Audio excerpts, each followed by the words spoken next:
The county probate clerk hadn't finished reading the parcel description before Dale Cutler let out a laugh that had nothing polite about it. He was sitting at the far end of the folding table in the Hartwell County Courthouse conference room, with his father, Beau, on one side and a lawyer named Griff Whittle on the other, and when he laughed, he did not bother to lower his voice. It was the kind of laugh that wanted an audience, the kind that was performing something for the room.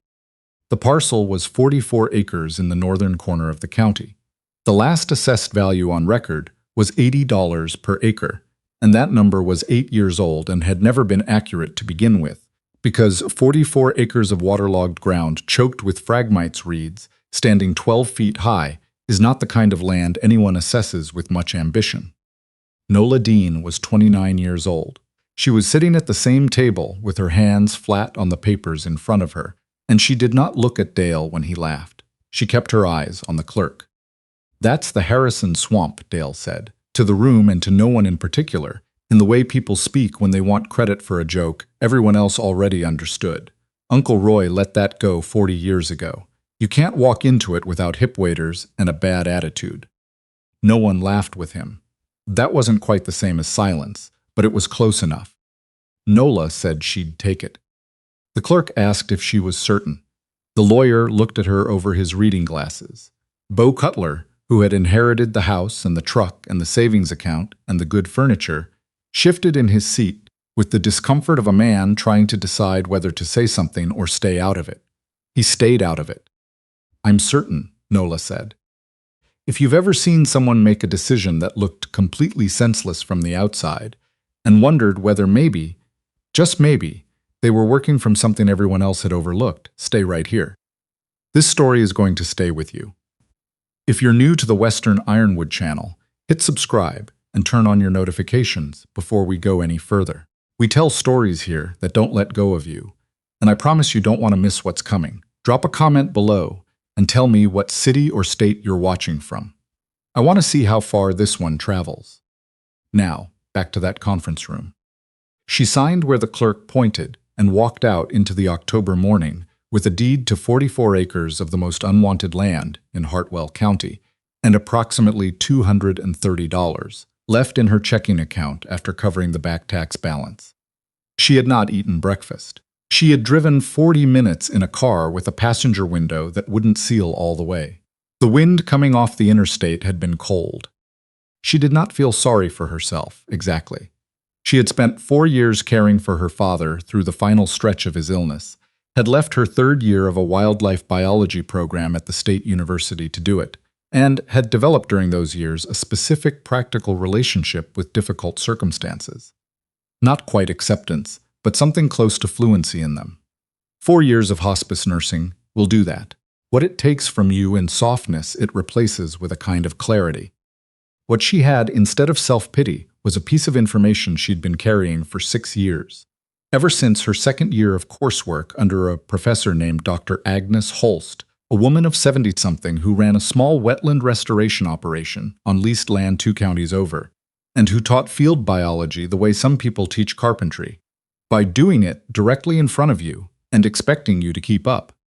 Agnes had told her something offhand one October morning, while wading through a cattail stand with a clipboard and no particular urgency. Muscovy ducks, Agnes had said, were the only domestic animal that would genuinely clear phragmites and invasive reeds, not manage them. Clear them. They ate the root crowns. They worked the water margins. Give them the right number of birds, the right rotation, enough time, and they would take 12-foot stands of invasive growth down to open water and native emergent grass. Nobody used them for land management because nobody thought of ducks as a management tool. People thought of chemicals and bulldozers and excavators. Agnes thought about what the wetland already knew how to do if you gave it the right kind of help. Nola had not forgotten that. She had not forgotten it while she was managing her father's oxygen line, or sitting in dialysis waiting rooms, or driving home from the hospital at midnight on roads she'd learned in the dark. She had not forgotten it when her father died in March, and the estate turned out to contain less than anyone expected. She had not forgotten it when she sat in that conference room, with her hands on those papers, and Dale Cutler threw his head back and laughed. The property had no access road. There was a gap in the wire fence off the county right-of-way, the post still standing, but the hardware rusted down to orange streaks, and beyond it the reeds began, 12 feet in places, rooted so close together that light didn't penetrate more than a yard before it gave up. The ground underfoot was soft and uncertain, not quite standing water in most places, but close enough that every step had a second thought in it. She stood at that fence gap on the afternoon she got the deed and listened to the reeds move in the wind. There was a sound in them that was not hostile and was not welcoming. It was the sound of something that had been left to itself for a very long time and had made its own arrangements. She set up her tent that first night on the county right-of-way, on a flat strip of ground just past the fence line, because there was nowhere inside the property dry enough to sleep on.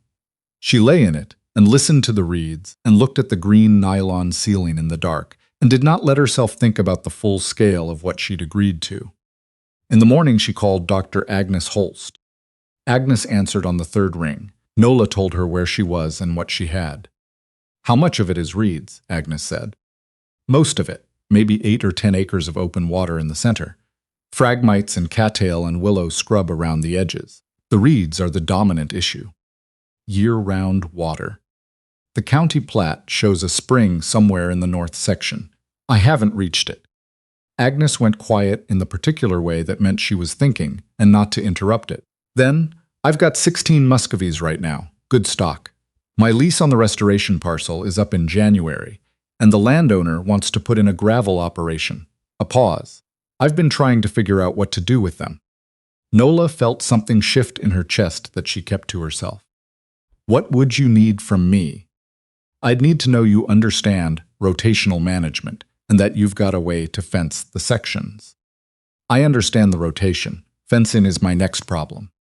"That's a lot of next problems," Agnes said. "I know." Agnes was quiet again.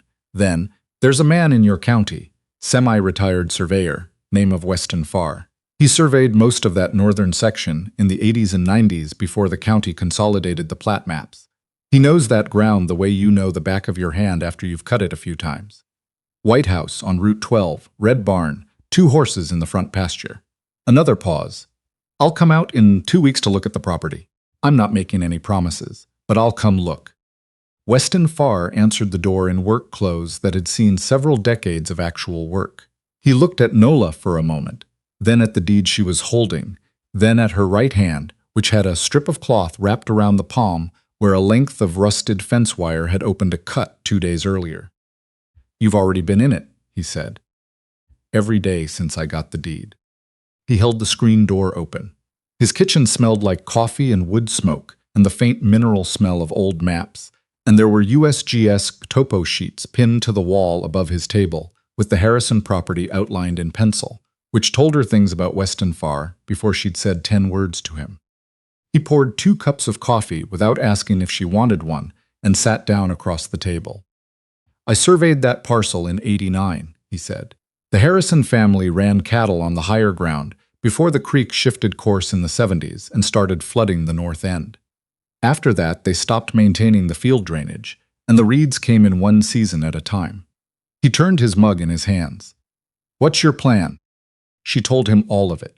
The ducks, Agnes's offer, the spring she hadn't located yet, what she understood about wetland rotational management, and what she was still figuring out. He listened with his silence rather than his face. When she finished, he was quiet for a moment. "The spring is real," he said. "I stood at it in '89. Comes up through limestone in the north section, cold and clean. Runs year-round as far as I ever observed." He paused. "There's something else. When I surveyed that property, I found the remains of a stone drainage channel. Hand-built old, I'd guess mid-1800s, running south from the spring toward the lower creek. The Harrison family's great-grandfather cut it to drain the low ground for farming. When the reeds came in, they buried it completely." He looked at her directly. "That channel is the only viable water crossing in about 5 miles in either direction. The county road to the east goes around, but there's no bridge. Whoever wants access to the 300 acres of timber on the other side of your property either comes through that channel crossing or drives an extra 28 miles on a logging road that's been washed out twice in the last decade." Nola set her cup down. You're telling me I have the only crossing to 300 acres of landlocked timber. I'm telling you that's what the survey showed 35 years ago. The timber company that holds that eastern parcel has been looking for an access solution for years. They haven't found one that doesn't run through your land. He paused. Or what is now your land? She sat with that for a long moment. Find that channel before anyone else does, he said. When the land starts to open up, people will come looking. Agnes brought the birds on a Thursday in early December, backed a livestock trailer to the fence gap, and let 16 Muscovy ducks out into the gray morning. They came out in the composed, evaluating way that Muscovy ducks do most things, looking at the reeds, looking at the water margin, looking at Nola with the flat-eyed consideration of animals deciding whether the situation was workable. The largest one, a heavy black and white drake Agnes, called by no name but described accurately as opinionated, walked directly to the nearest stand of reeds and took an exploratory bite of a cattail crown. He chewed it, considered it, went back for more with apparent satisfaction. First season, they'll work the tops and new growth, Agnes said, watching. Second season, they start on the root crowns if you're rotating them correctly. Third season, you start seeing open water where the reeds were. Nola stood at the fence and watched her birds work. It was the first time in 2 months that she'd stood still long enough to watch something else carry the effort. The feeling was strange enough that she didn't have a word for it, but it was somewhere in the territory of relief. She named the drake Harrison, after the family that had let the land go. It took 16 months before he found it. She was moving the birds through the cleared middle section on a cold gray morning. The reeds here worked down to knee height by the second rotation, and Harrison stepped onto something solid that rang. Not a loud ring, a low, dense, resonant note, like a knuckle on thick stone. He stepped forward again. The note came back at a slightly different pitch. She waded toward him and crouched and looked along the ground through the remaining growth and saw stone, cut stone. Fitted granite blocks set in a deliberate line with the close precision of someone who had planned for the work to outlast them. The line ran east to west as far as she could see before the remaining reeds closed off the view, with a shallow channel depression along the inner edge. She stood up slowly and let out the breath she hadn't known she was holding. She called Weston Farr. "It's here," she said. A pause. "Where exactly?" "North section." Harrison walked onto it. "The drake." "The drake." A longer pause, the kind with texture in it, something held back and then released. "Is it intact?" "What I can see is. The stones are fitted, not rubble. The line is true. I can't see the full run yet." He was quiet in a way she hadn't heard from him before. Something had shifted in his voice even before he spoke again, a quality she didn't have an exact word for, but that was closest to something long expected finally arriving. "I'll come Saturday," he said. "I know you will," she said, "but I'm starting today." She spent 3 days clearing the channel, working with the deliberate patience she'd built over 16 months of understanding that this land did not reward hurrying. What the light fell on, stone by stone, was extraordinary. 230 feet of hand-dressed granite, fitted without mortar, held true by its own geometry, and 150 years of settled soil. At the north end, where it connected to the spring, the stonework widened into a circular catch basin 6 feet across, built to pool the water before directing it south. The spring itself was running. She heard it before she saw it, a low steady seep through limestone at the basin floor, and the water was so cold and clear that she crouched at the edge and did nothing except look at it for a long time. She sent photographs to Agnes. Agnes responded in 11 minutes. "Your father would have understood exactly what this is." Nola put the phone in her pocket and went back to work because Harrison had found his way to the catch basin and was examining it with an air of personal ownership that needed to be redirected. The news spread the way things spread in a county of 11,000 people, which is without any single channel and through all of them at once. A week later, a black SUV with a Mecklenburg County plate parked on the right-of-way, and a man got out wearing the kind of technical outdoor clothing that costs considerably more than it looks and is never actually used outdoors. His name was Philip Slade. He had a card and offered it with the ease of someone who had made this particular approach many times. Timber acquisition and land development, Charlotte, NC. I understand you've found something of interest on the property, he said. The property's coming along, she said. He looked at the ducks working the near section and then back at her. My company has an interest in the eastern timber parcel, the landlocked acreage. I think you understand where I'm going. Go ahead, anyway. He named a figure, $84,000 for the channel corridor and a right-of-way easement. She felt the pull of that number the way you feel, the pull of a high ledge, the particular gravity of a sum that could change the immediate shape of your life completely. She let it settle and did not let any of it show. What's the timber worth? She said. That's a complex. Ballpark. You've assessed it. He recalibrated something behind his eyes. Mature timber, 300 acres. Without access, very little. With reliable access, 800,000 to 1.2 million, depending on harvest timing. And you're offering me 84,000 for the access that makes 800,000 possible. I'm offering a fair price for what you currently have. 44 acres of recovering wetland and some old stonework. What I currently have, she said, is the only viable crossing for 5 miles in either direction, a deed verified by the county assessor, and a surveyor who's been looking at this ground for 35 years and has opinions about its value. She did not invite him inside. They talked at the fence. He left with the measured composure of a man who was revising something and didn't want her to see him do it. She called Weston Farr, and he said 3 words, "Call my attorney." The summer came in dry and stayed that way. By August, the wells in the north section of the county were dropping a foot a week, and the extension office had posted an emergency notice. And the spring in Nola's catch basin was still running at full pressure because it fed from an aquifer the surface drought hadn't reached. She knew it before anyone came to ask. The ducks told her, the way they moved in the early morning heat, the longer sessions at the basin, the purposeful clustering near the waterline. The spring wasn't struggling. Everything around it was. Dale Cutler came to the fence on a Tuesday morning in the 3rd week of August. He drove his own truck this time, a working vehicle, not the one she associated with him, and he got out without his usual posture. He stood at the fence gap and looked at the open water sections where the reeds had been, at the ducks working the cleared ground, at the spring running clean from the stone basin. Your spring's holding, he said. Yes. He put his hands on the fence rail and looked at them for a moment. My father's property, the well dropped to 14 feet last week, was at 60 in May. He stopped. He's got 6 horses.